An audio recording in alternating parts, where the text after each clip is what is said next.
살아계신 하나님 아버지, 저희들의 삶 속에서 어두움만 있는 것이 아니라 하늘 가는 길이 밝게 열렸을 때에 예수님의 영광 따라갈 수 있는 저희들 될 수 있도록 인도하여 주시옵소서. 혹시라도 저희가 살아있을 때 주님께서 오시면은 영광스럽게 맞이할 수 있는 저희들 되기를 원하기 위해서 이 자리에 있습니다. 정말로 이기는 자가 되고 하나님 보좌 앞으로 가는 저희들 되기를 원해서 이 자리에 있습니다. 아직도 이 복음이 가리워진 부분이 얼마나 많습니까? 먼저 저희들이 깨달아서 이기는 자가 되어서 주변에 있는 사람들과 손 붙잡고 하늘 가는 밝은 길이 내 앞에 놓여 있으니까 그 길을 갈 수 있는 저희들 될 수 있도록 인도하여 주시옵소서. 하나님 아버지, 하나님 아버지, 이름만 불러도 두렵고 떨릴 때가 있습니다. 이름만 불러도 두렵고 떨릴 때가 있습니다. 정말로 두려운 하나님이신 것을 깨달으면서 납작하게 엎드려서 하나님의 말씀을 듣고 순종하는 저희들 되길 원합니다. 이 자리에 많은 사람들이 빠졌지만 세상이 분주합니다. 세상을 이기고 주의 일 하는데 부족함이 없는 저희들로 삼아 주시옵소서. 저희들이 또 금요일날 토요일날 수련회를 하려고 하는데 하나님 아버지, 그 자리에 성령이 함께하여 주셔서 단 한 사람도 그냥 왔다 그냥 가는 일 없도록 인도하여 주시옵고, 하나님의 말씀이 그들의 마음속에 꼭 새겨져서 정말로 하나님을 섬길 수 있는 두려운 마음으로 섬기는 그들이 될 수 있도록 인도하여 주시옵소서. 살아계신 하나님의 역사가 성령을 통해서 그날 나타나게 하여 주시옵소서. 전하는 자나 받는 자나 한 마음 한 뜻으로 하나님의 일 하는데 부족함이 없도록 인도하여 주시옵소서. 이 시간 또 말씀을 듣습니다. 성령님께서 하시옵소서. 저희들은 듣겠나이다. 예수님의 이름으로 기도합나이다. 아멘. 기도하니까 한 사람씩 늘어나는 거 보니까 확실히 기도의 능력이 있네요.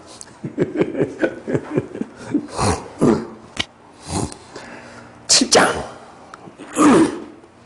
14절부터 일단 24절까지 이 오늘 하늘 부분에 대해서는 그렇게 영적인 깊은 쪽 빼놓고는 그냥 읽어서는 뭐 크게 문제될 것은 없는 것 같은데요. 성령께서 어떻게 인도하시나 하여튼 봅시다. 7장 14절부터 24절까지 교독하겠습니다. 이미 명절의 중간이 되어 예수께서 성전에 올라가사 가르치시니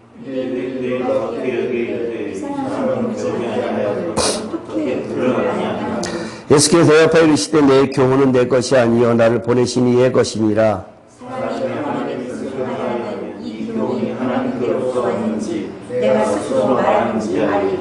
스스로 말하는 자는 자기 영광만 구하되 보내신 이의 영광을 구하는 자는 참되니 그 속에 불의가 없느니라.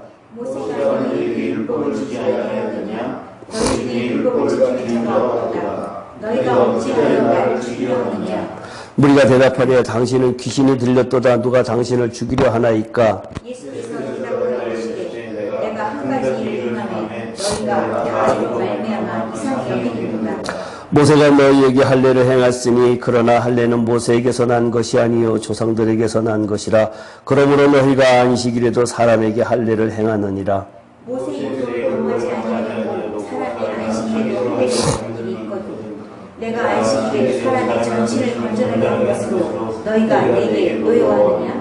외모로 판단하지 말고 공의롭게 판단하라 하시니라.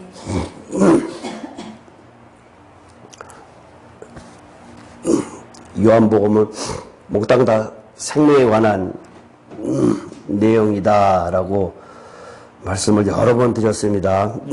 근데 이 생명이라고 하는 것 자체가 지금 기존에 있는 많은 사람들이, 많은 목회자들이, 많은 신학자들이 생명이라고 하는 것 자체를 우리가 예수 믿으면은 생명이 있다. 그걸 다른 말로 표현하면 거듭났다라고 말씀을 하면서 그들이 우리한테는 생명이 다 있다라고 설교를 하는 분들이 대부분이거든요. 근데 그분들이 말하는 그 생명, 내가 지난번에 생명에서 C의 생명이라고 그랬죠. C의 생명은 맞는데 성경이 요구하는 생명은 어떤 생명이라고 그랬죠?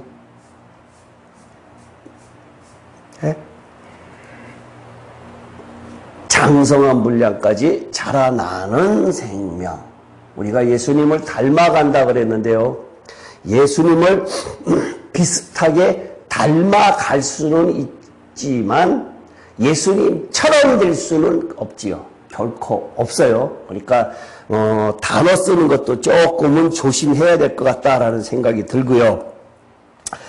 예수님께서 이 13절 이전에는 예수님이 안 가신다 그러다가 이제 거기 가셨단 말이에요. 명절 중간이 되어 예수께서 성전에 올라가사 가르치시니 유대인들이 놀랍게 여기 이르되 이 사람은 배우지 아니하였거나 어떻게 그를 아느냐 하니 예수께서 대답하여 이르시되 내 교훈은 내 것이 아니요 나를 보내신 이의 것이니라. 이 내용이 여기 왜 들어가 있을까요? 이 내용이 왜 그게 그렇게 중요한 건가? 예수님이 글을 안 배웠다는 것 자체가 굉장히 중요해요?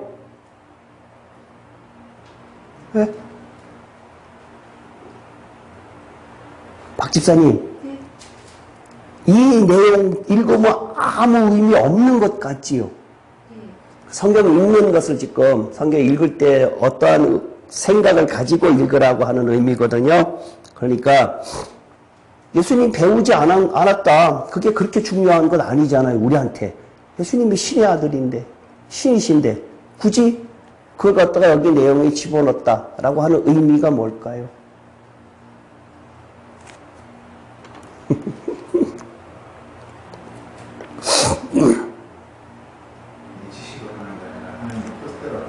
하나님의 뜻대로? 하나님의 뜻대로?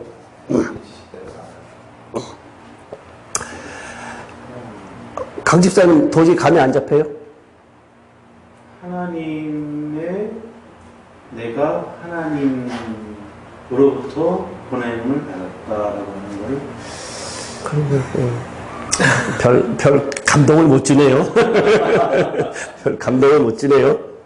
이 의미, 하나님을 배워서 아는 것 아니다. 그렇잖아요. 배운 적이 없는데 어떻게 제가 저걸 가르치느냐 이랬잖아요. 하나님 배워서 아는 것 아니에요. 결코 하나님 배워서 하는 것 아니에요.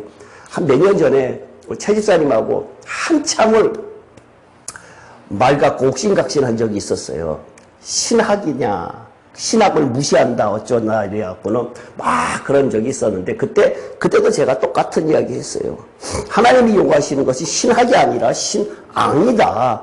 근데 그게 개념의 차이가 있으니까 최 집사님은 최 집사님 마음대로 그 신학을 무시하는 것이 나보고 교만하다 어쩌다 이렇게 이야기를 했었는데 그때나 지금이나 똑같아요. 제 생각은 신학은 학문이고 그것으로서 결코 하나님 알지 못해요. 여기에서 예수님께서 많은 사람들은 바리새인과 서기관들은 이 사람들은 예수님이 가르치는 것을 보고 저 사람이 안 배웠는데 어떻게 알지라고 이야기를 하고 있다는 얘기예요. 지금 우리들도 똑같다는 얘기예요. 각자 교회에서 조금 괜찮은 교회에서 목사님들을 청빙할 때에 뭘 봅니까? 스펙 봐요. 그분이 얼마나 성령에 휩싸여져 있느냐 영적인 부분을 보는 것이 아니라 세상적으로 스펙을 갖다가 보는데 스펙, 세상적 학문, 박사학위 많이 받은 사람 치고 겸손한 사람이 극히 드물겠지요. 극히 드물어요. 오늘 아까 누가복음 공부할 때에, 우리 영어로 할 때에 복음이 누구에게 전파된다 그랬는가 하면 가난한 자들에게 전파된다 그랬어요. 거기에 가난하다라고 하는 세상적으로 가난한 것도 맞지만 심령이 가난한 것을 이야기를 하거든요. 심령이 가난하다는 것은 세상 것을 많이 배워서 하나님을 알려고 하는 내가 들어가는 것이 아니라 내가 하나님을 알려고 찾아가는 것이 아니라 우리들의 신앙은 모든 것이 다 하나님으로부터 거꾸로 내려온 거예요. 그래서 우리한테는 모든 것이 다 뭡니까? 은혜입니다. 내가 나된 것은 내가 잘나서 된 것이 아니라 다 몽땅 다 은혜다. 지금 이 자리에 여러분들이 와서 앉아 있는 것 자체가 은혜예요. 은혜. 내 의지로 왔지만 이것이 하나님께서 은혜로 우리들에게 주시지 않으면은 여기 올 수 없어요. 정말로 그래요. 아주 심각한 사고. 그러면서 제가 여러분들한테 어떤 지난번에 이은미 씨한테도 그런 이야기를 했었는데요.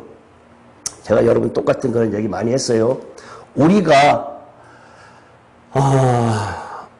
목회자는 어떻게 하면은 하나님의 말씀을 하나님의 뜻대로 제대로 전달할 수 있을까를 기도하고, 성도들은 뭐라 그랬죠? 기도 안 했네요. 답변이 안 나오고 금방 안 나오는 거 보니까. 성도들은 그렇죠. 목회자를 제대로 된 목회자 만나달라고 기도해야지요. 아니 나의 영적 지도자인데 말 잘한다고 쫓아가면 죽어요. 레밍 G 잘못 만나고 큰일 나요. 목자 제대로 만나달라고 꼭 기도하시란 얘기예요. 그러면은 정말로 간절히 기도하는데 하나님께서 안 들어주실 리가 없잖아요. 정말로 기도 안 하고 대충 하니까 나도 대충 들었다. 알아서 해라. 정말로 그렇게 하고, 그러한 것이 이 말씀을 한 절을 보더라도, 내가 성경을 하나를 보더라도 성경을 보면서 나 이거 성경을 읽을 때에 이거 깨닫게 해 주십시오. 저는요, 성경을 다 어렸을 때부터 정말로 많이 들어왔던 거기 때문에 웬만한 내용들은 들으면 그냥 그거 목사님들 설교 제목만 봐도 대충 무슨 설교 하겠다라고 옛날에 다 알았잖아요. 어렸을 때부터 들어왔으니 얼마나 많이 들어왔겠어요. 그래서 성경이 볼 게 별로 없었어요. 교만해갖고는 다 그게 그거니까 그걸 뭘 보라 그래? 신선한 맛이 하나도 없으니까 소설 보는 게 훨씬 재밌잖아요. 그랬는데 은혜 받고 나서 성경을 보니까 그게 아니더란 얘기예요. 정말로. 그러면서 내가 이것을 깨닫게 해주세요. 깨닫게 해주세요. 걸어가면서도 성경 구절이 생각나면은 그거하고 연관된 것들 쭉 생각나면서 딱 막히면은 또 기도해요. 또 기도하면서 하나님 이거 맞아요. 저거 맞아요. 라고 수시로 그러면서 저는 다녀요. 그래서 차가 막히는 것도 별로 무섭지도 않고 지금 그러거든요. 여기에서 지금 예수님께서 이거 굉장히 중요한 얘기예요. 지금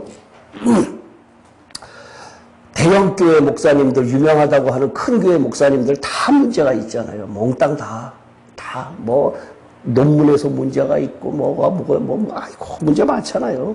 다 그게 왜 그래요? 오늘 여기 있는 그것 때문에 그래요. 예수께서 대답하여 이르시되 내 교훈은 내 것이 아니요 나를 보내신 이의 것이니라. 이렇게 말씀하니까 얼마나 다른 사람들로서는 환장하겠냐 이거예요. 유대인들로서는 나를 보내신 이의 것이니라. 사람이 하나님의 뜻을 행하려 하면 이 교훈이 하나님께로 왔는지 내가 스스로 말하는지 알리라. 하나님의 뜻이 뭡니까? 하나님의 뜻. 예? 하나님의 뜻이 뭡니까? 예수님을 아는 거. 예수님을 아는 거. 예? 알고 있는 대로 하나님의 뜻. 홍 집사님, 하나님의 뜻이 뭡니까?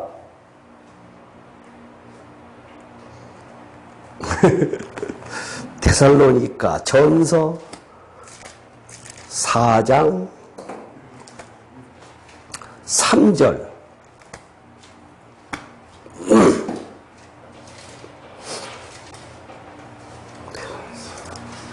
(4장 3절) 하나님의 뜻은 이것이니 너희의 거룩함이라 그랬죠. 너희의 거룩함이라. 그 뒤로도 넘겨다 보면요. 5장 보면은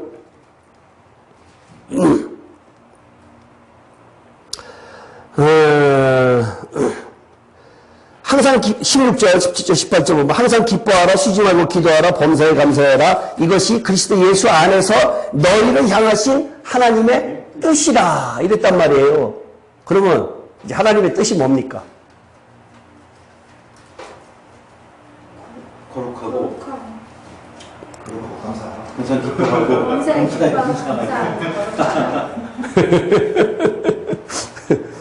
하나님의 뜻을 알아야 예수를 믿을 거 아니에요.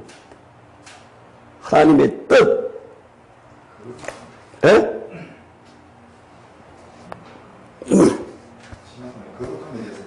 그렇죠. 비슷하게 감잡았네.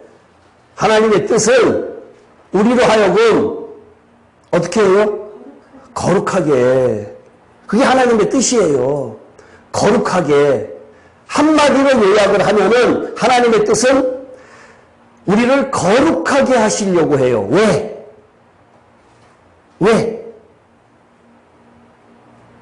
우리는 하나님의 자녀니까. 하나님이 거룩하시니까.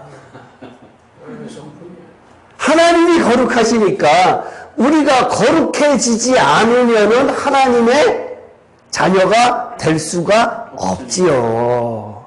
간단하잖아요. 근데 하나님의 뜻이라고 성경을 찾잖아요. 그러면 그런 답이 안 나와.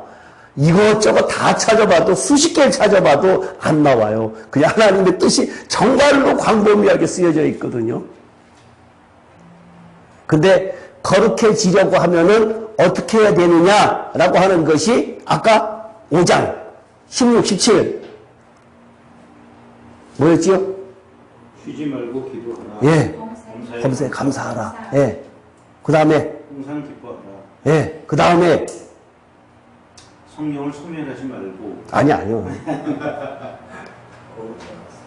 그리스도 예수 안에서.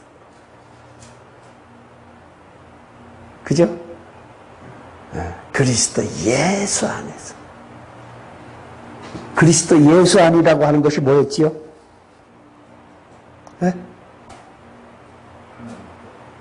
그리스도 예수 안이라고 하는 단어의 의미가 그림만 가지고 짓고 지성소라고 했는데 그리스도 예수 안에라고 하는 단어의 의미는 내 안에 생명이 장성한 분량의 생명이 있음을 뜻하는 거거든요. 그러니까 그런 사람이 항상 기뻐하고 쉬지 말고 기도하고 범사에 감사할 수밖에 없지 않느냐. 그죠? 그러면 그 밑에 내려가면은 5장 23절에 뭐라고 되어 있어요? 영과 혼과 몸. 어떻게 하라고요? 흠없게 보존되라. 그렇죠. 온 영과 혼과 몸이 주 예수 그리스도께서 강림하실 때에 흠없게 보존되기를 원하노라. 하나님의 뜻이 결국은 뭐예요? 여기서 결론 나잖아요. 그죠? 여기서 결론이 나잖아요. 그리스도께서 강림하실 때에 흠없게 보존되기 위해서 그러면은 어떻게 해야 되느냐? 혼과 영과 몸이 흠이 없어야 됩니다. 라고 이야기를 짤막하게 하고 있기 때문에 이것이 그냥 넘어갔다는 얘기예요. 아주 쉽게 그냥 넘어갔다는 얘기예요.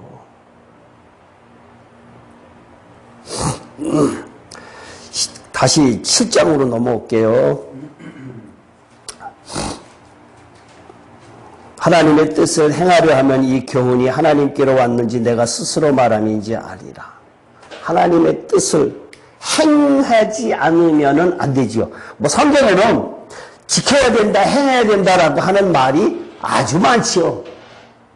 어떠한 내가 그 신학 공부할 때 어떠한 분이 나한테 전도사님이 오더니 주여 주여 하는 자마다 천국에 들어가는 것이 아니라 하나님의 뜻대로 행해야 된다 그랬는데 우리가 행할 수 없지 않습니까? 그럼 천국에 못 갑니까? 라는 질문을 나한테 한 적이 있었어요. 그래갖고 내가 그 설명을 한참을 했었는데 그 사람이 그러면서 그러니까 기존에 있는 상식, 성경적 지식을 가지고 질문을 했는데 내가 조금 길게 이제 저걸 하니까 이제 갸우뚱하고 뭐 단시간 내에 해결되는 것은 아니니까 갸우뚱 하면서 기존에 우리가 알고 있던 구원론, 예수 믿으면은 구원받으면은 천국에 간다라고 하는 그러한 기존적인 개념하고 이것하고 부딪히잖아요. 부딪히니까 그것을 질문을 했는데 짧게 해결이 안 돼요, 사실상. 그러니까 이제 고개를 갸우뚱하고 이제 그러고 간 적이 있었는데 그 사람 얼굴이 지금도 생각이 나요. 생각이 나는데 참 많은 것을 그들에게 알려주고 싶었지만 기존에 있는 신앙관, 구원론이 아주 문제예요. 이 집사님이 이제 박보영 목사님하고 성 목사님 좋아하신다 그랬잖아요. 그 성 목사님이 좋아하는 그 사람 걸 내가 최근 들어서 한 10몇 개를 갖다가 이렇게 쭉 봤어요. 근데 나하고 이제 각도가 조금 다른 것이 뭔가 있는가 하면은 그분은 구원의 문제가 있어요. 구원에 어떻게 문제가 있는가 하면 회개하지 않으면은 거듭나지 않은 거다.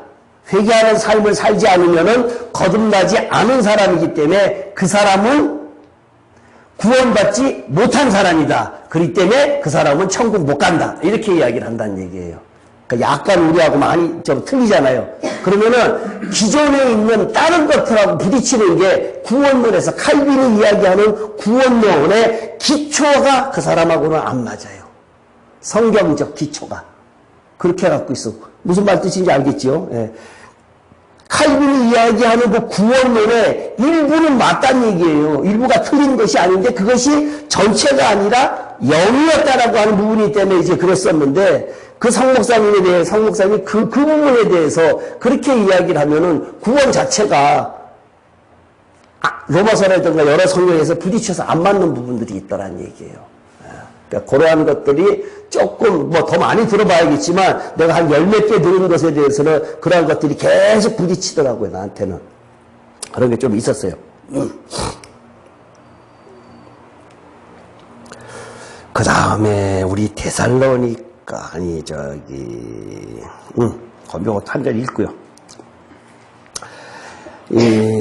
이 교훈이 하나님께로부터 왔는지 내가 스스로 말하는지 알리라. 스스로 말하는 자는 자기 영광만 구하되 보내신 이의 영광을 구하는 자는 참되니 그 속에 불의가 없느니라. 갈라디아서 1장 불과 며칠 전에 지난 토요일 날인가요? 우리 이 집사님하고 코너에서 앉아갖고 이야기하다 말고는 이 성경을 찾았는데요. 갈라디아서 1장 8절, 9절, 10절 다 같이 우리 시작. 그러나 우리가 학원 하늘로부터 온 천사라도 우리가 너희에게 전한 복음 외에 다른 복음을 전하면 저주를 받을지어다. 우리가 전에 말하였거니와 내가 지금 다시 말하노니 만일 누구든지 너희가 받은 것 외에 다른 복음을 전하면 저주를 받을지어다. 이제 내가 사람들에게 좋게 하랴 하나님께 좋게 하랴 사람들에게 기쁨을 구하랴 내가 지금까지 사람들의 기쁨을 구하였다면 그리스도의 종이 아니니라. 제가 얼마 전에 예전부터 이 성경을 갖다가 참 마음속에 두고 있었는데요. 마침 이 입사님하고 같이 이야기를 하는 도중에 이게 딱 생각이 나갖고 이걸 보여주면서 뭐 이야기 한참 했죠. 한참 했는데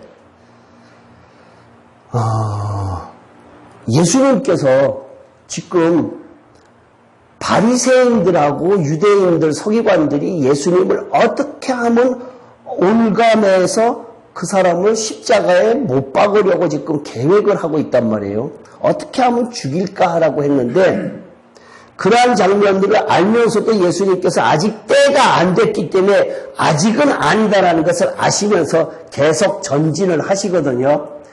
그런 도중에 이 성경을 갑자기 내가 이제 읽으면서 이 성경이 생각이 나갖고는 딱 하는데 저는 이러한 경우를 굉장히 많이 겪었어요. 사람들 만날 때마다 많이 겪었는데 하나님을 기쁘게 하랴 사람을 기쁘게 하랴 라고 하는 부분들에 대해서는 저는 경험을 아주 많이 했어요. 아주 기분 나쁘리만큼 무시당한 적도 있었고 여러 가지 경우가 있었는데 짤막하게 이야기를 하다 보니 토막토막 듣고 그러다 보니 그러한 경우를 많이 이제 경험을 했는데요. 여러분들도 마찬가지로 이러한 경험을 할 수밖에 없어요. 복음을 전하려고 하면은 안 전하려고 하면은 하는 수가 없는데 전하려고 하면은 이러한 경우를 갖다가 겪어야 되기 때문에 이 10절에 있는 이 내용은 갈라디아서 1장 10절에 있는 이 내용은 반드시 성경 말씀을 먹기 바랍니다. 내가 사람들에게 좋게 하랴 하나님께 좋게 하랴 사람들에게 기쁨을 구하랴 내가 지금까지 사람들의 기쁨을 구하였다면 그리스도의 종이 아니니라 라고 하는 것을 꼭 염두에 두시고 다른 복음을 전하지 않게 하시기 바랍니다. 일단은 그 다음에 또 한 가지 이제 또 데살로니가 전서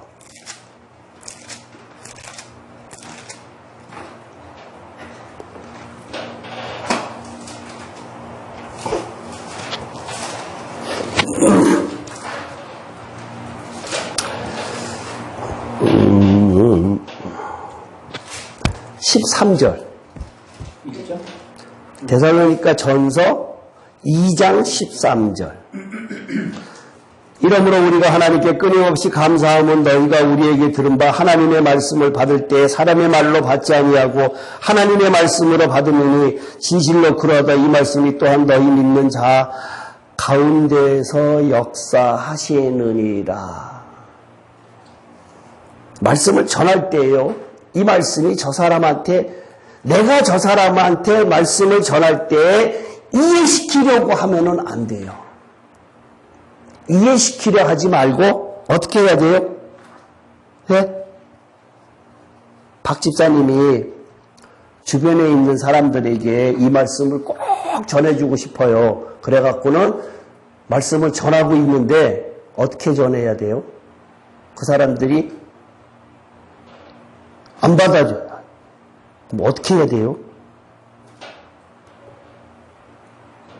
그냥 받으라고 기도할게요. 정답이네요. 그렇죠? 지극히 교과서적인 대답이네요. 홍 집사님이 만약에 주변에 우리가 지금 알고 있는 여태까지 몇 년 동안 하던 그러한 것들을 전하고 싶어서 말씀을 전했어요. 근데 반박이 무진장 심해. 어떻게 하시겠어요?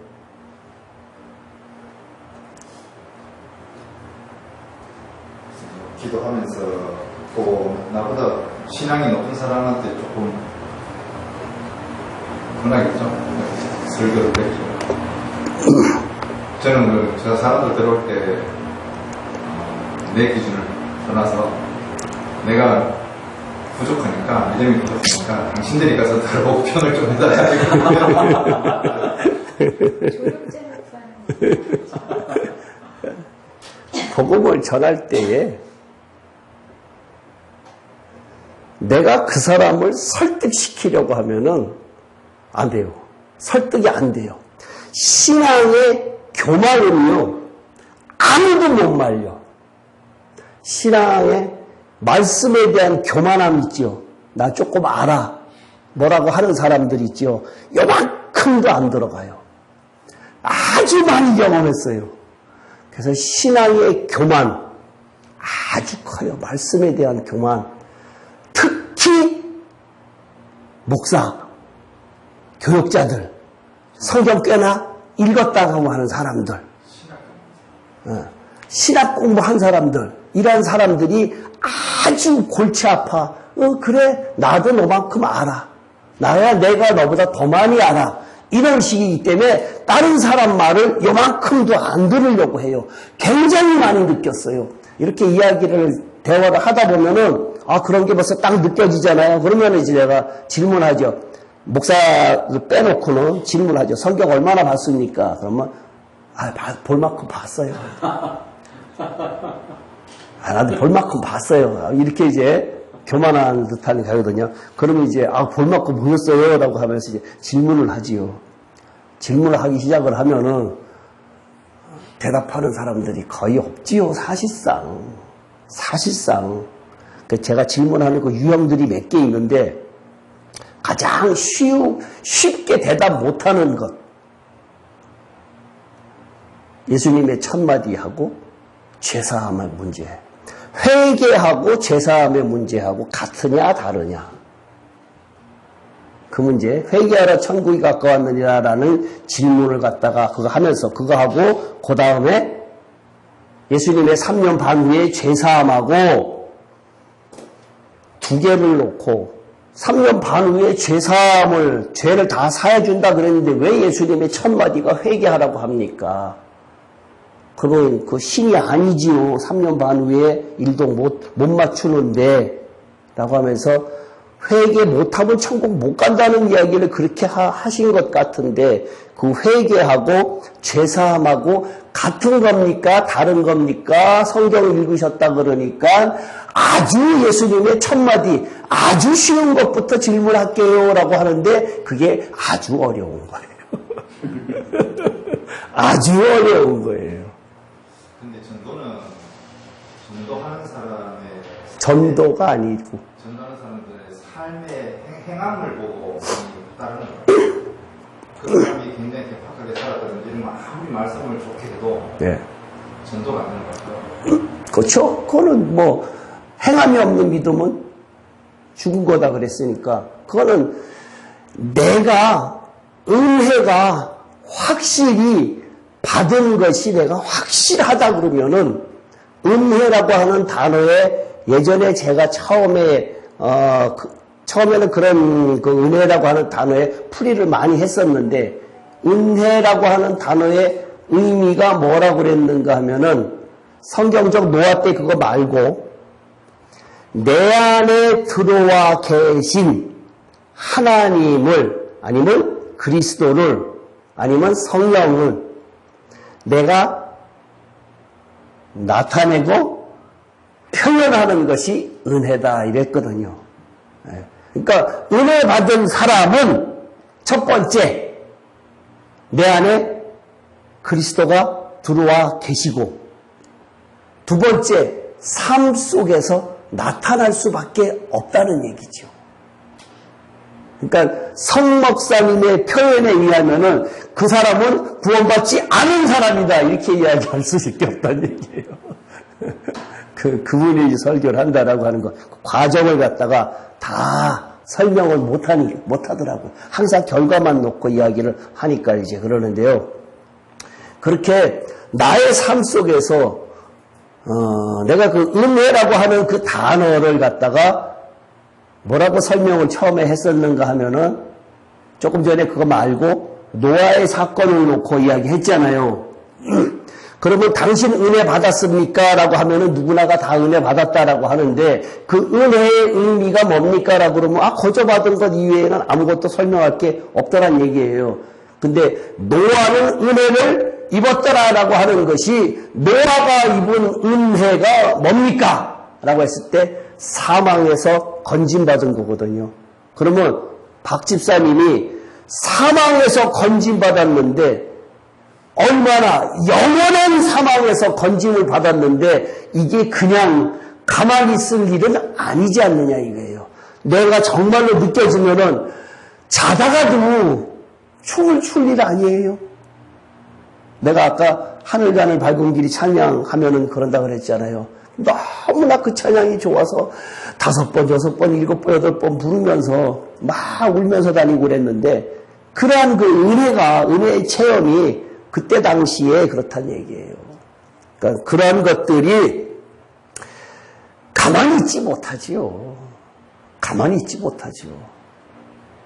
그래서 평안, 천국, 쉬지 말고 기도하고 범사에 감사하고 이런 일들이 일어날 수밖에 없다는 얘기예요. 그러면 내가 짜증나는 삶이 많으냐 아니면은 감사할 일이 많으냐라고 할 때에 나의 안에 계속해서 싸우고 있다는 얘기죠. 그러면 달리 표현하면은 아직 은혜의 체험이 미약하다. 달리 이야기를 하면은 아직 사망에서 건짐받았다라고 하는 것이 희미하다. 달리 이야기하면은 하나님이 그 마음속에 아직 안 믿어진다. 그렇잖아요. 그죠? 내가 누차 이야기를 하는 것 중에 예를 드는 것 중에 한 가지가 100억 있어? 너 믿음 있어? 그럼 믿음을 보여주면 되잖아요. 삶 속에서. 너 100억 있어? 나 100억 있어. 보여줘. 100억 있는 사람이 보여주면 되잖아요. 그럼 있지 않아? 봐. 있지? 그럼 되잖아요. 근데 없는데 나 100억 있어. 보여줘봐. 아니 나중에 보여줄게. 그러면 안 된다는 얘기. 그러니까 근데 그게 이렇게 조금씩서부터 자라나는 거지 어느 날 문득 확 번개맞는 것은 아니다. 그래서 신앙인의 가장 필요한 것은 뭐다? 인내다. 인내다. 그랬잖아요. 그게 다 연결되는 것이란 얘기예요. 그러니까 쉽게 우리가 어느 날 문득 기도원 가갖고 막 해서 은혜 받았다 라고 하는 것은 뭐지요? 성령의 외적 체험이다. 그것으로서는 근데 그럴 때는 은혜 받을 때는 아주 펄쩍펄쩍 뛰고 만나면 할렐루야 하고 난리가 나요. 근데 며칠 지나면 다시 원위치. 왜? 성령 받았다는 사람이 뭐야? 왜? 그래서 그랬다는 얘기예요. 내적 성령하고 외적 성령하고의 구분하는 사람도 많지 않아요. 사실상. 근데 성령의 그 외적 체험은 반드시 뭐가 하나님이 계신 것을 나한테 확인시켜줬다는 얘기예요. 근데 세상 둘러보니까 세상 것이 또 보여. 그러니까 그것으로 인해서 내적 생명을 얻으려고 계속해서 외적 생명을 유지시켜야 된다는 얘기예요. 예수 믿는 거 힘들어요. 무진장 힘들어요. 저 역시도 아주 힘들어요. 얼마나 사탄이 예민하게 작용을 하는가 하면요. 조금만 나태한 생각을 가지고 조금만 나태한 나의 그 일주일의 스케줄이 있는데 성경을 보고 막 이러는 그 스케줄이 있는데 거기에서 조금만 나태하면요. 사탄이 영락없이 끌어내려요. 저 밑으로. 아무것도 아닌 것 같은데 저 밑에까지 내려가 있어요. 보면 내가 놓쳤구나. 졌구나. 라고 하는 거지. 그러면 거기서 다시 올라오려고 하면은요. 쉽게 올라와지는 줄 알아요? 안 올라와져요. 안 올라오면서 겉으로는 온화한 표정을 가진 천사 같은 표정을 다 하면서 살아야 돼요. 그게 오래되다 보면은 위선적이 된다는 얘기예요. 그래서 정말 신앙인이 힘들다라고 하는 것을 저는 많이 느껴요. 정말 많이 느껴요. 정말 많이 느껴요. 긴장 요만큼만 놓치면요, 그냥 저 바닥으로 내려가거든요. 근데 본인 스스로가 바닥에 내려간 것을 못 느껴요. 어저께나 오늘이나 내일이나 다 비슷비슷한 것 같아요. 그러다 보면은 어느 날 문득 딱 보면은 내가 신앙이 정말 있나 없나 느껴질 정도로 정말 깜깜해질 때가 있어요. 그럼 다시 올라가려면 힘들어요. 그러니까 절대로 내려가지 마세요. 그 자리에 있더라도 일단 내려가지 마세요. 지금 내가 있는 자리가 비록 1부터 100 중에서 지금 한 20 정도의 위치가 있다 그래 다 생각을 하더라도 이것이 저 밑으로 바닥까지 내려갔다가 보면 다시 20까지 올라오려고 굉장히 힘들어요. 아주 힘들어요. 그러니까 그냥 20만 유지하고 가도 일단은 평균 점수는 된다는 얘기예요.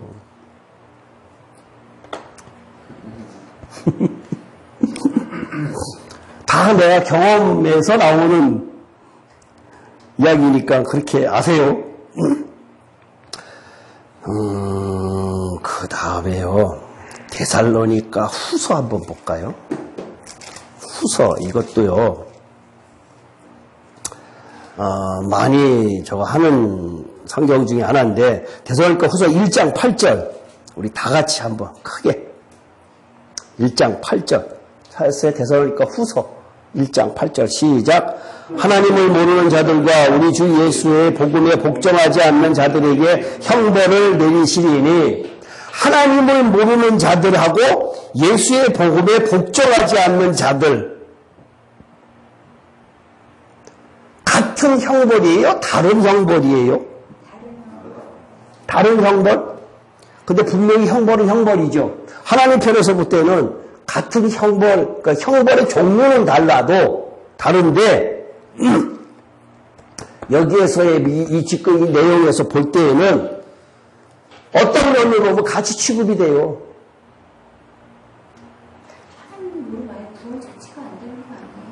하나님을 모르는 자들과 우리 주 예수의 복음에 복종하지 않는 자들이 형벌의 종류는 달라요.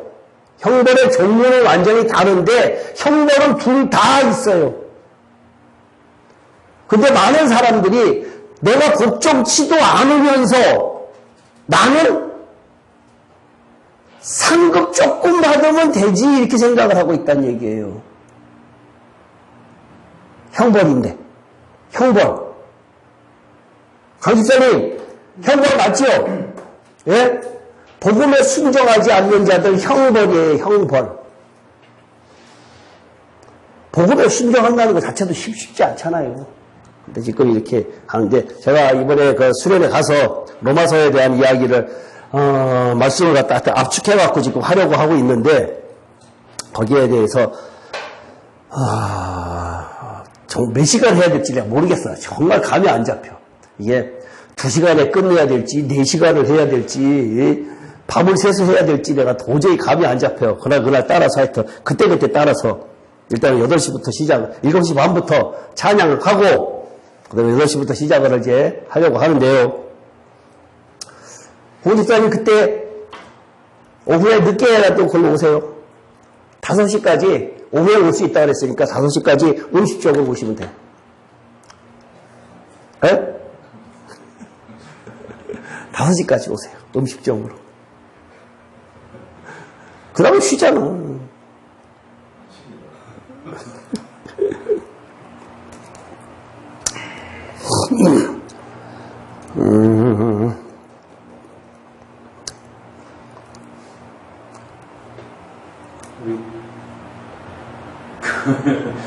우리 저 이런 얘기를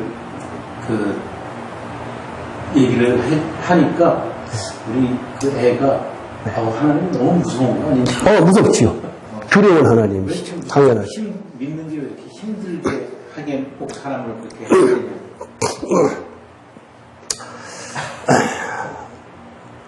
그 아들한테 내가 너를 낳는데 네 자식이 네가 자식을 낳는데 네 자식이 징그럽게 말 안 듣는다. 그럼 너 기분 좋겠니? 안 좋겠니?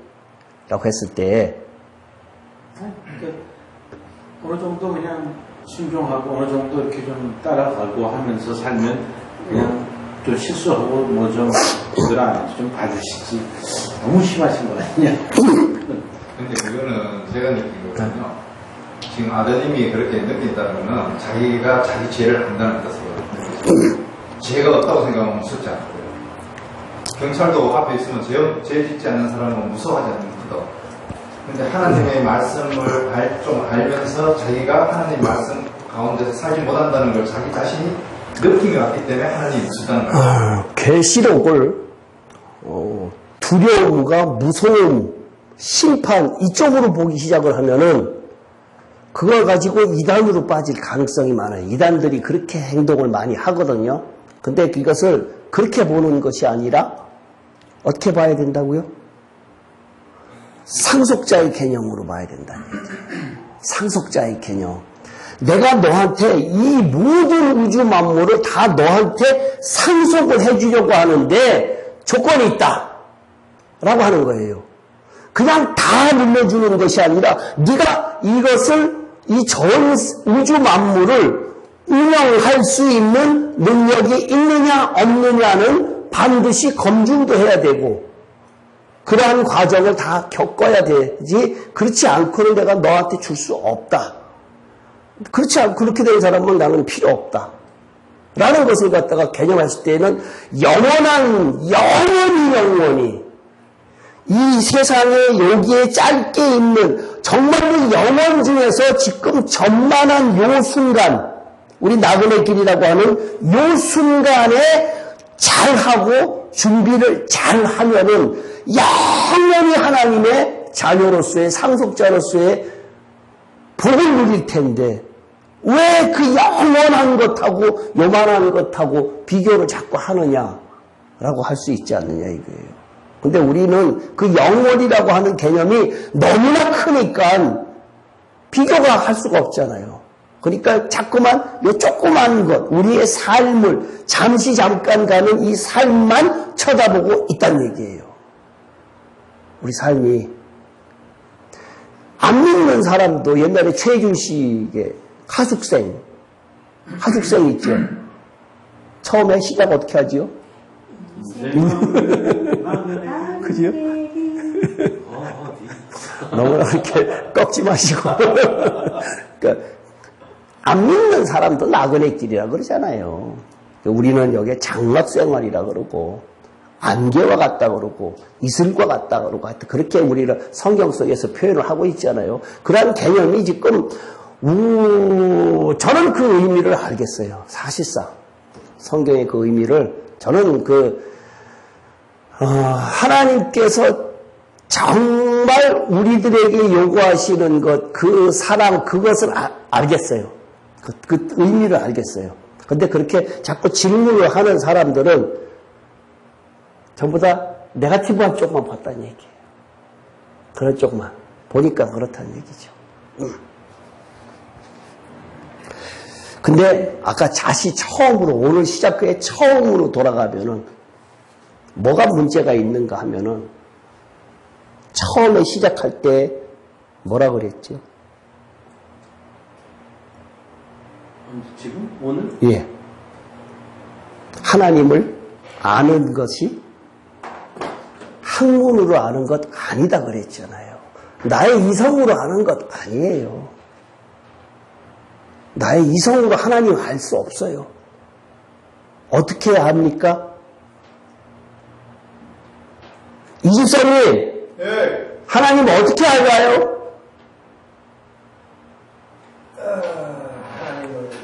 하나님? 하나님 무릎으로 알아요. 무릎으로 알아요.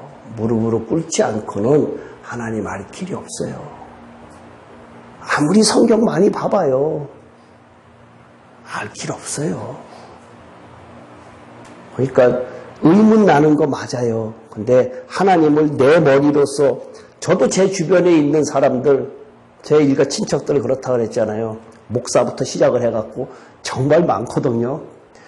요만큼도 안 들어가요. 안 먹혀요. 왜? 평생을 갖다가 내가 예수 믿는다고 내가 목사 이렇게 했는데 라고 네가 이제 목사 된 지 몇 년 됐다고 와서 그러고 있느냐라고 하는 그런 교만한 마음이 있어서 그렇다는 얘기예요. 근데 성경을 놓고 진짜로 보기 시작을 하면은 그게 보이는데 2000년 동안 왜 안 보였느냐? 왜 안 보였어요? 아직 때가 안 됐어요.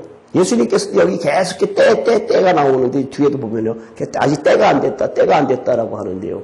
그 전에는 그걸 알려줘봐야 소용이 없었다는 얘기예요. 하나님의 역사는 창세기부터 시작할 때까지 몽땅 다 메시아가 오는 것부터 시작을 해서 재림하고 요한계시록까지 하나님께서 계획을 다 하셨기 때문에 끝에 가서야 비로소 천국 복음이 깨닫게 되는 거란 얘기예요. 그럼 그 중간에 있는 많은 사람들은 억울하지 않습니까? 라고 항변을 할 수 있는데 그건 성경에서 뭐라고 이야기를 표현을 하고 있어요? 귀 쓰는 그릇과 철이 쓰는 그릇, 질그릇이 하나님께 항변할 수 없잖아요.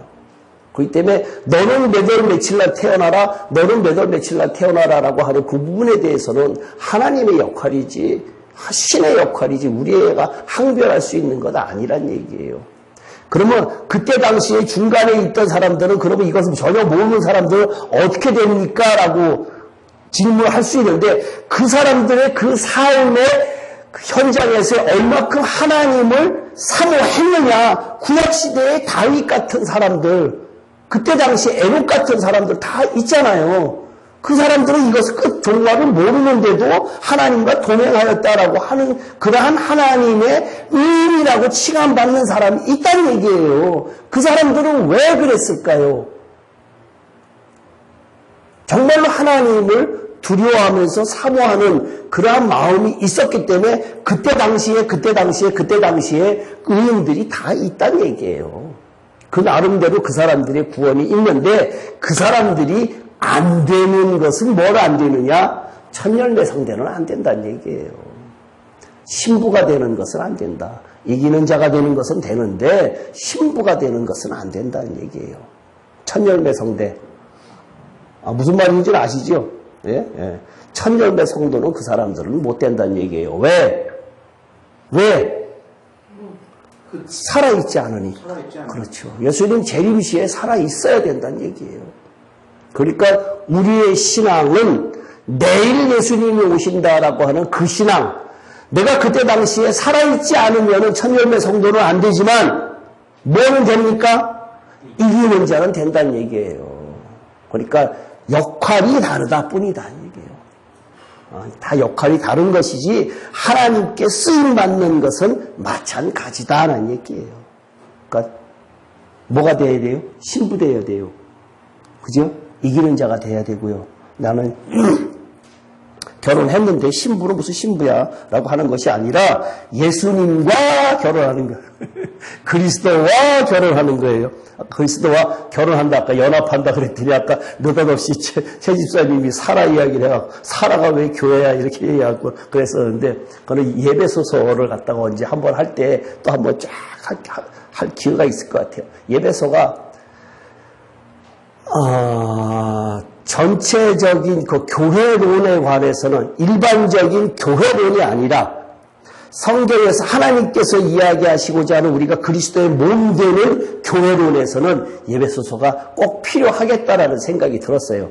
그러니까 학문적으로 교회론 할 때에도 예배소서 배우거든요. 그래서 예배소서를 갖다가 그냥 학문적으로 배우는데 그거 말고 영적인 부분에서 내가 왜 그리스도의 신부가 돼야 되느냐라고 하는 그 부분에 대해서의 그 예배소서를 갖다가 배워야겠다라고 하는 생각이 들더라고요. 그래서 언제 또 예배소서도 한번 짚고 넘어가야겠다라는 생각이 들긴 하더라고요.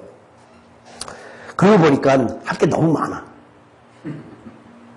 할 게 너무 많아. 이기는 자하고 신부되는 자하고 예. 둘이 싸우면 누가 이겨? 둘이 절대 싸울 리가 없어요. 싸우는 이겨. 예. 누가 더 높아? 안 높아요. 누가 더 멋져? 안 멋져요. 둘 다 죽었어. 그 순서가 어떻게 돼요? 그런 거 없어요. 신부 되면 이기는 거예요? 이기는 거 되면 신부예요? 예. 일단은 먼저 이겨야 되고, 일단은. 그 다음에 신부 되려면 이긴 사람이 살아있어야 되고. 재림시. 신부도 살아있어야 돼요? 뭐 죽은 신부 됐다 어디다 쓰려고? 할 때는 살아있으면 되지. 죽은 신부. 육신이 살아있어야 된다는 겁니까? 예? 육신이 살아있어야 된다는 예. 예. 육신이 살아있을 때. 예수님 재림시에 육신이 살아있는 사람들이 첫 열매 성도가 되는 거예요. 그 사람들이. 살아있는 사람들도 하나님의 선택을 받는다. 그렇죠. 그것은 그때 하나님께서 너는 그때 살아있어라라고 하는 사람이니까. 그건 우리가 할 수 있는 부분이 아니잖아요. 내가 그때까지 살아있고 싶어서 살아지는 것은 아니잖아요. 그러니까 예수님이 언제 오실지 모르기 때문에 내가 항상 깨어있어라라고 하는 그 예수님의 재림을, 신랑을 기다리는 마음이 우리의 신앙관이란 얘기예요. 목사님 말씀하시면 하나님의 공의가 무너지는 느낌이 드는데 공의가 왜? 왜 우리는 그 순간에 나타난다. 나중에 그러니까 그것은 하나님께서 아까 저거 한 것듯이 공의라고 하는 것은 누구에게나 다 똑같이 심판의 의의가 적용되는 부분이잖아요. 그건 다 똑같이 적용이 돼요.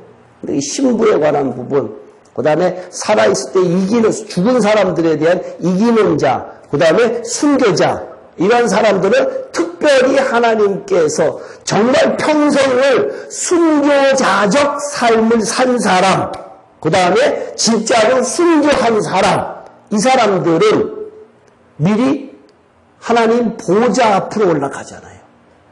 올라가고 그 사람들은. 근데 그 죽은 사람들은 그렇게 했지만 죽지 않고 살아있던 사람들은 따로 14만 4천이라 그래갖고 14장에서 필요한 천열매 성도가 그 사람들이 하나님께서 전체의 성경의 최종적인 하나님께서 요구하시는 그 사람들이란 얘기예요.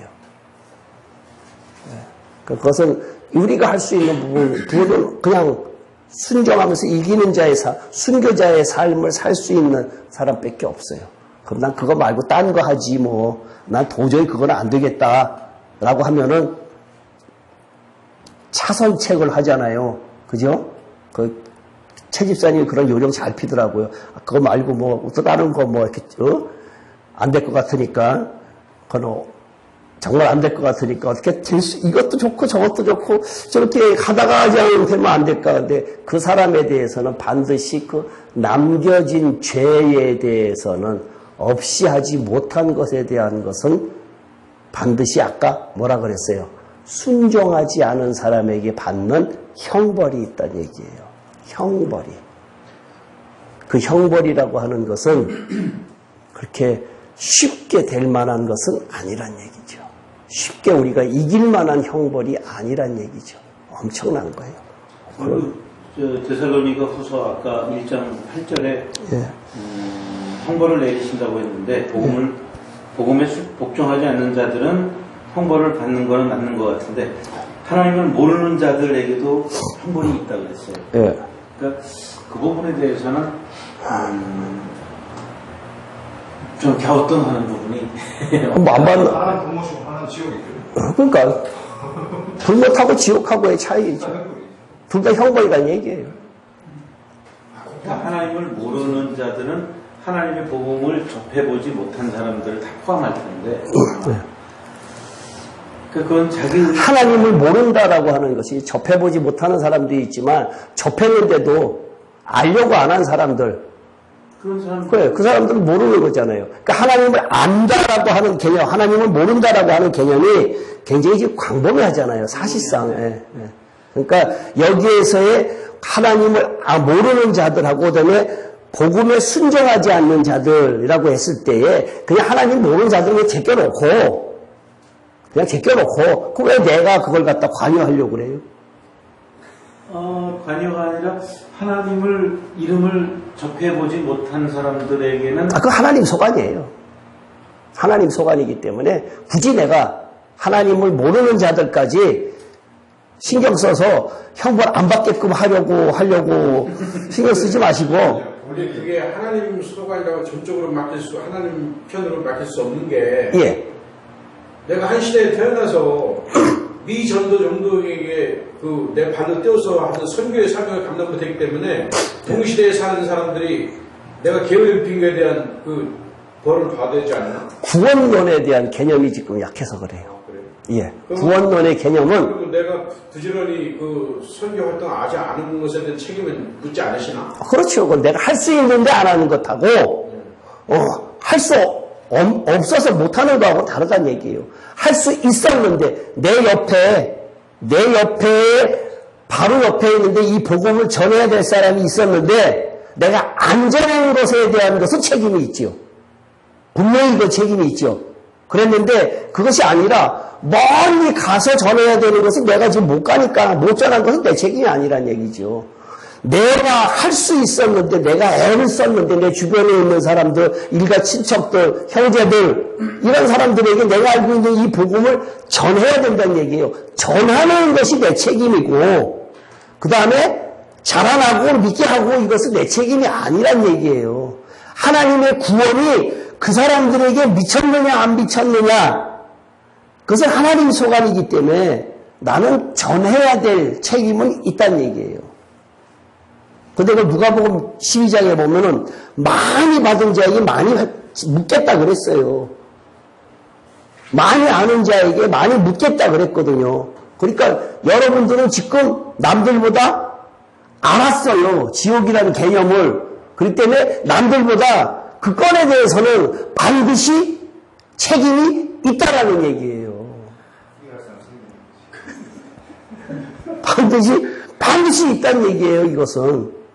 내가 아는 한도 내에서는 입을 열어서 해야 된다니까. 누가 보면 12장에 엄연히 돼 있어요. 그거는 방법이 없어요. 제 이야기가 아니라.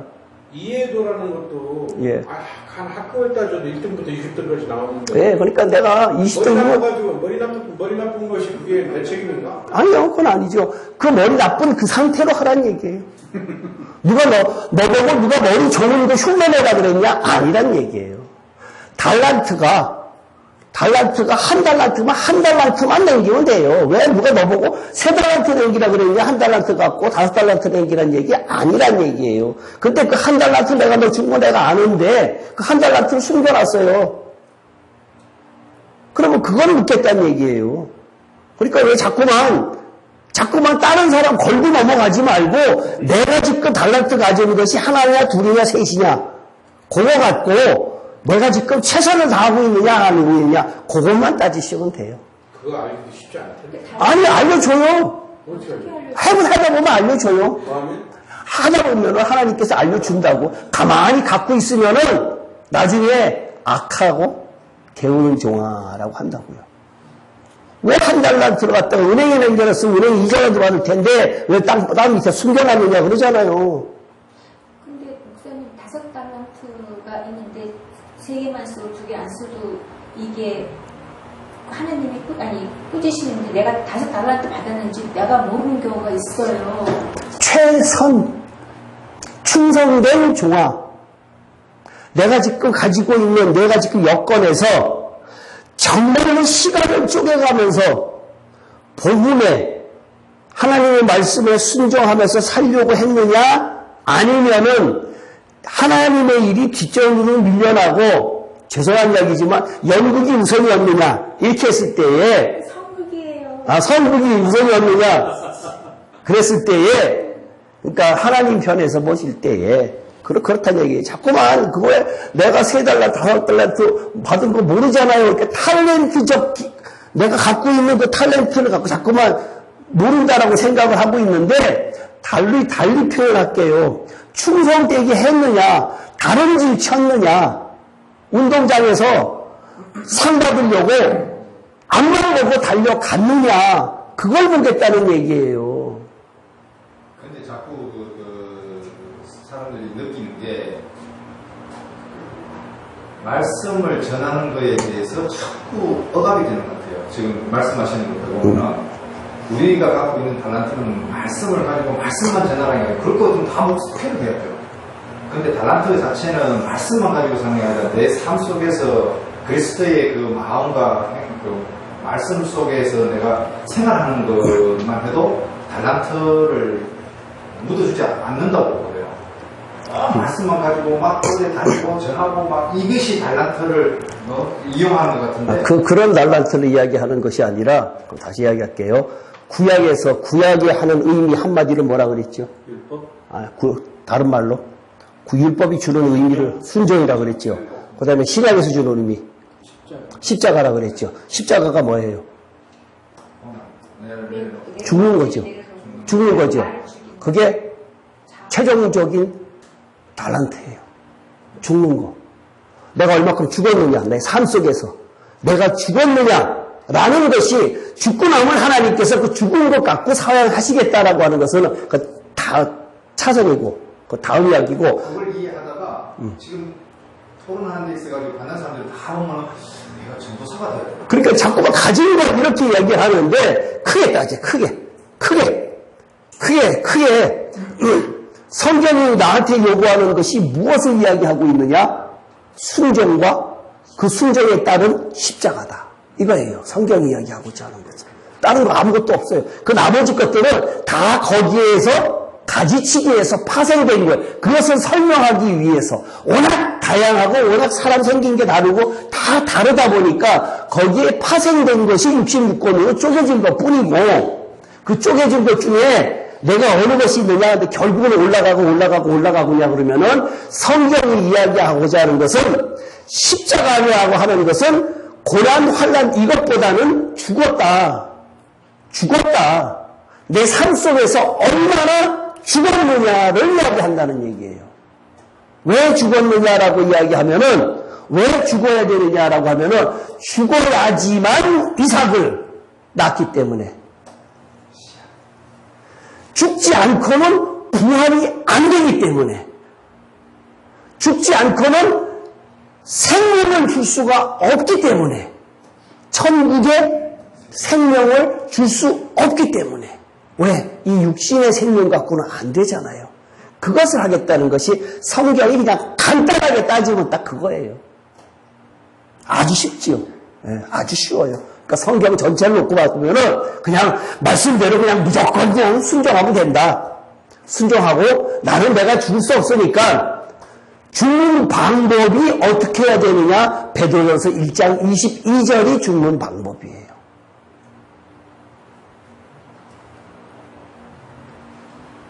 뭐라고 되어 있죠?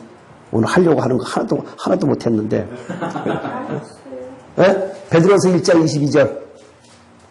그게 죽는 방법이에요.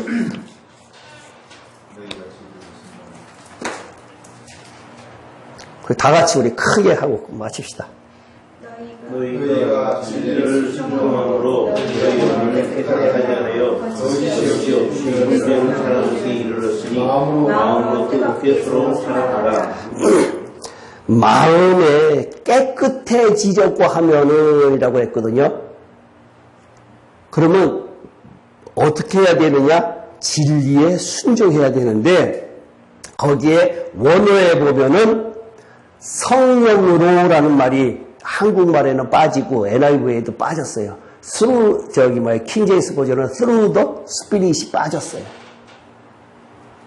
원어에 보면 그게 들어가 있고 킹제임스 버전에 들어가 있는데 NIV하고 한국말에는 그게 빠졌어요. 성령에 의하여 진리를 순종하면 너희 뭐가 깨끗해져요? 혼이 그렇죠. 예. 그게 십자가에 죽는 거예요. 그럼 여기 두 가지가 다 들어가 있죠. 예?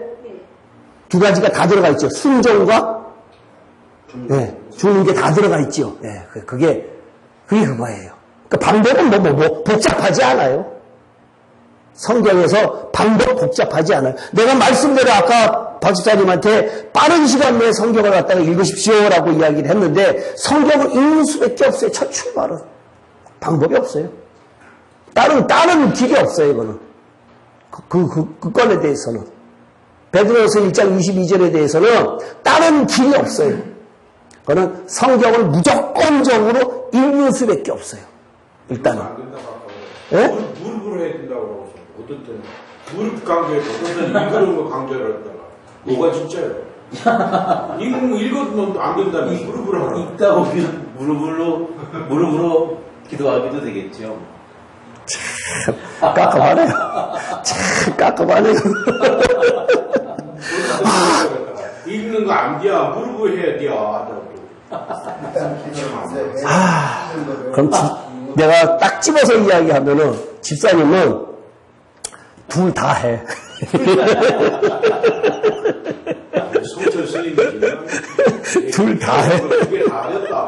둘 다 해. 다 못 깨닫잖아, 지금. 둘 다 못 깨닫으니까 얘기했다가 둘 다 해. 둘 다 해야 되는 거예요. 사실상. 그렇잖아요. 그러니까 일단은 기도한다는 것이 말씀 없이 기도하면은 어떤 현상이 일어나느냐? 신비적으로. 그렇죠. 잘못 빠지면은 악령이 들 수 있어요. 악령이 들 수 있어요. 그렇기 때문에 반드시 말씀 안에서 말씀 붙잡고 기도하는 거예요. 내가 그냥 임의대로 기도하는 것이 아니라 말씀 안에서 성경에 이렇게 쓰여져 있는데 나 그렇게 하고 싶습니다. 그렇게 되고 싶습니다가 기도예요. 그냥 성경 빼고 내가 평소에 어쩌고 저쩌고 이런 기도가 그게 하나님이 요구하시는 기도가 아니라 그 기도하면은 산속에 가서 그렇게 기도하다 보면 악령 들어요. 악령. 사냥하면 안 되겠다. 집에서도 마찬가지예요. 악령들 가능성이 아주 많은 사람들이에요. 왜? 분별이 안 돼요. 말씀에 입각해서 분별이 안 돼요. 그래서 반드시 병행하지 않고는 안 돼요. 어느 한쪽으로 쏠리면 안 돼요. 기도 안 하고 성경만 가지고 공부 많이 하면 어떻게 돼요? 교만해져요. 교만해져요. 몹시 교만해져요. 그러니까 두 가지가 반드시 병행돼야 돼요. 반드시 병행돼야 돼요. 내가 하나님을 기쁘시게 하랴, 사람을 기쁘게 하랴. 염두에 두시고, 홍 집사님이 아까 막 그렇게 해갖고는, 달란트 이야기 하니까 또 한쪽으로 쏠려갖고는 그러는데, 한마디로 내가 딱 정리했잖아요. 그죠? 죽는 거다. 십자가에 죽는 거다. 내가 달란트로 이 사람을 전하는 것이 아니라 내가 이 사람과 봤을 때에 베드로서 1장 22절에 보면은 제일 마지막에 뭐라고 했어요?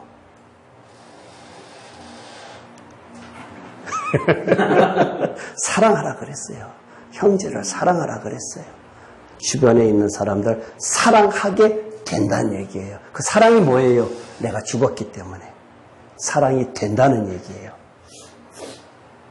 결국은 이제 내 주변에 있는 사람하고 관계에서 내가 죽었기 때문에 그 사람하고의 관계가 사랑으로 화될 수 있다. 어떤 사람하고도 다 될 수 있다가 이제 성경이 말씀하시는 것이 그거란 얘기예요. 그러니까 아주 답이 간단해요. 모든 것이 아까 얘기했듯이 순종과 십자가로 규결되기 때문에 모든 것이 다 그래요. 죽는 것이 그렇게 중요한데 성경에서 죽으란 얘기는 그 바울이 날마다 죽나라 그게 그런가? 그렇죠. 십자가. 십자가의 미랄이 떨어져 죽지 아니하면 그것도 그거예요. 죽으란 얘기 다 그런 건데. 네. 십자가라고 하는 개념, 환난, 고난. 왜 환난, 고난이라고 하는 것은 인내하라라고 하는 의미고. 그리고 자기를 부인하고 자기 십자가를 지라 그런 얘기는 좀 그 자기 부인이라고 하는 것 자체가 그 자기 부인이라고 하는 거 참 추상적이잖아요. 그죠? 추상적이란 얘기예요. 그 자기 부인한다는 건 추상적이거든요. 자기 스스로가 부인해서. 근데 자기 부인이라고 하는 것 자체가 대상이 있어야 부인이 되는 거지. 대상이 없으면 부인이 안 돼요. 대상이 말씀입니다. 네? 아니, 대상, 상대적. 아까 내가 사라 이야기를 했는데, 사라가 왜 교회입니까? 라고 했었는데, 지난주에도 그랬잖아요. 사라가 왜 반드시 필요하냐? 그러면 아담 혼자서는 못 낳잖아요. 이삭을 못 낳잖아요. 그러면 사라가 아내잖아요, 아내. 그러면 내가 이삭을 낳으려고 하면은 내가 육신적 아내가 필요한 것이 아니라 영적 이삭을 낳으려고 하면 뭐가 필요한가? 아내가 필요하잖아요. 그러면 그 아내가 나를 어떻게 해야 되면 이 인간은 누구나가 다 죄예요. 내 안에 있는 더러운 것을 끄집어내주게 하는 사람, 박박 긁는 사람. 그 사람이 사라예요. 그 사람이 사라하고의 관계가 그 사람이 나로 하여금 내 안에 있는 것을 끄집어내주게 해주기 때문에 그 사람하고 내가 이삭을 낳을 수 있다는 얘기예요. 이해가 안 가셨어요? 네? 그게 갈라디아서나 에베소에서 나오는 얘기예요? 네. 다 그렇게, 그게 그 사라가 육신적 사라가 아니라 영적 사라가 내 안에 있는 것을 끄집어내 주게끔 하는 사람들은 몽땅 다 사라예요. 나는 아내가 너무 많아. 나는 사라가 너무 많아. 라고 하는 사람들은 주변에 정리 안 된 사람이 너무 많은 거예요. 아내 많다고 좋은 게 아니라 골치 아픈 거예요. 이승기 목사님이 그러니까 그게 아주 어려운 내용이거든요. 그러니까 지금 압축해서 이야기를 해서 그런데 그걸 이제 쭉 풀어갖고 이야기를 하다 보면 에베소도 이야기해야 되고 이제 갈라디아서도 이야기해야 되고 히브리서에서도 이야기해야 되고 창세기에서도 끄집어내갖고 쫙 다 해야겠지요. 로마서에서도 같이 이야기해야 되겠고 하여튼 그렇게 성경을 끄집어내서 그게 한 군데로 귀결이 되는 것인데 그냥 간단하게 한다 그러면은 십자가라고 하는 것은 반드시 내가 혼자 죽는 것이 아니라 나를 죽이는 유대인이 반드시 필요하다. 바리새인이 반드시 필요하다. 이렇게 다른 말로 돌릴 수 있다는 얘기예요. 나를 죽일 수 있는 바리새인이 누구냐? 나를 못 살게 하고 나를 힘들게 하고 나를 그렇게 긁어내리려고 하는 사람이 곧 바리새인이고 유대인이고 서기관이고 그 사람이 사라고 그 사람이 십자가고 그 사람이 없으면은 나는 온전해지지 못해요, 스스로는. 그래서 내일 모레 이제 로마서 이야기할 때 이야기해 드릴게요. 왜 로마서가 그렇게까지 이야기를 하고 있느냐라는 부분을 설명을 해 드릴 테니까, 물론 여러분들도 힘들겠지만, 그래도 그냥 할게요. 못 구는 사람이 이제 요즘에 별로 없어. 그럼 또 그런 사람은 찾으러 다녀야겠네. 하나님께서 사랑하시면은 죽게끔 만들어 주세요. 이삭을 낳게끔 해 주세요. 근데 하나님을 간절히 찾지 않으면은 냅둬라. 그냥 하갈로 인해서 이스마엘이나 낳아라라고 한다고요. 아직 99세가 되지 못했기 때문에. 장성한 분량의 충만한 되지 못합니다. 그렇죠. 아직 99세가 안 됐어요. 하갈로 이스마엘을 열심히 낳고 있어요. 그런 사람들은. 그러니까 그때는 하나님께서 안 나타나세요. 이스마엘을 낳고 이삭을 낳을 때까지 13년 동안 하나님께서 안 나타나셨어요. 86세부터 99세까지 하나님께서 안 나타나셨어요. 왜 안 나타나셨을까? 아브라함이 이삭을 키우느라고 엘르아살 때문에 엘르아살로 하려고 다 물려주려고 그랬었는데, 그게 아니라 아이고 하갈을 통해서 이스마엘을 줬으니까 와 내 핏줄이다 하고 생각하고 그 이스마엘 키우느라고 하나님은 뒷전이고 정신 없었어요. 하나님께서 13년 동안 안 나타나셨어요. 그 다음에 하나님께서 창세기에서 약속하신 것 때문에 너의 자손이 이와 같을 것이라고 하는 약속된 것이 때문에 이제는 때가 됐다 해서 99세에 나타나세요. 99세에 나타나셔갖고 뭘 요구하시느냐? 할례를 요구하신다는 얘기예요. 할례는 뭐냐? 내 육신이 죽는 거예요. 내 육신을 쳐서 죽이는 거예요. 왜? 나의 표피를 자르는 거죠. 못 움직이잖아. 며칠 동안. 그렇죠? 나의 육신을 쳐서 죽이는 것. 그것이 너의 몸을 거룩한 산제사로 바치는 그러한 분향단의 제사가 없으면은 지성소에 못 가요. 이스마엘 못 낳아요. 이스마엘? 이삭을 못 낳아요. 100세에. 그러니까 참 힘들다. 참 힘들어요. 그러니까 모든 것이 다 그쪽으로 가고 있어요. 자, 기도할게요.